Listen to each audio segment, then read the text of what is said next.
আসসালামু আলাইকুম। আজকে তৈরি করে দেখাবো চটপটি মশলা খুব অল্প উপকরণ দিয়ে। সামনে ঈদ আসতেছে, তাই আর দেরি না করে আজই বানিয়ে ফেলুন চটপটি মশলা। আমি আজকে চটপটির জন্য মশলা তৈরি করব। এই জন্য আমি নিয়ে নিচ্ছি 1 টেবিল চামচ লং, 4 টেবিল চামচ ধনিয়া,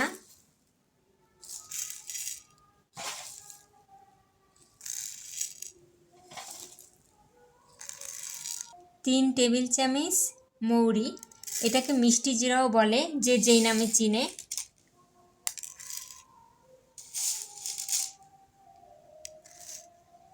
গোলমরিচ 3 টেবিল চামচ। আমি একটু বেশি পরিমাণে মশলাটা করে রাখতেছি অনেক দিন খাওয়ার জন্য। রাঁধুনি 1 টেবিল চামচ।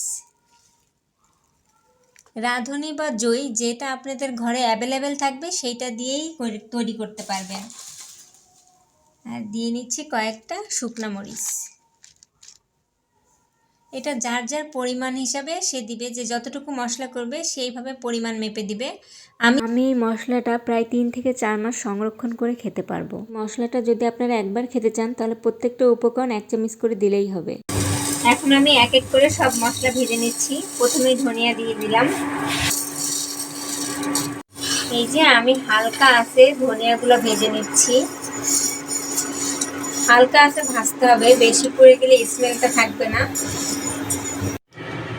এখন আমি মৌরিটা দিয়ে নিচ্ছি।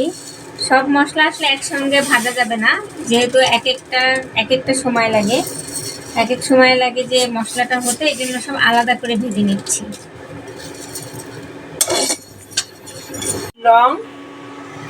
লং আর গোলমরিচ একসঙ্গে তেলে নিচ্ছি।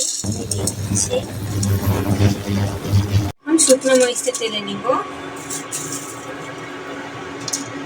এক করে সব মশলাগুলো শিল নোড়ায় বেটে নিব। আপনারা চাইলে এই মশলাটা ব্লেন্ডারও ব্লেন্ড করে নিতে পারবেন। আমি এখানে প্রত্যেকটা মশলা আলাদা আলাদা করে ভেজে নিছি, কারণ এখানে কোনো মশলা একটু তাড়াতাড়ি হয়ে যাবে, কোনো মশলা হতে একটু সময় লাগবে। আপনি যদি সব মশলা একসঙ্গে ভাজেন তাহলে কোনোটা পুড়ে যাবে, কোনোটা আবার হবে না। এই চটপটি মশলার সাথে আমি 3 চামচ জিরার গুঁড়া মিশিয়েছি, যেটা আমার অন ক্যামেরায় দিতে মনে ছিল না। এই তো হয়ে গেছে আমার চটপটি বা চাট মশলা।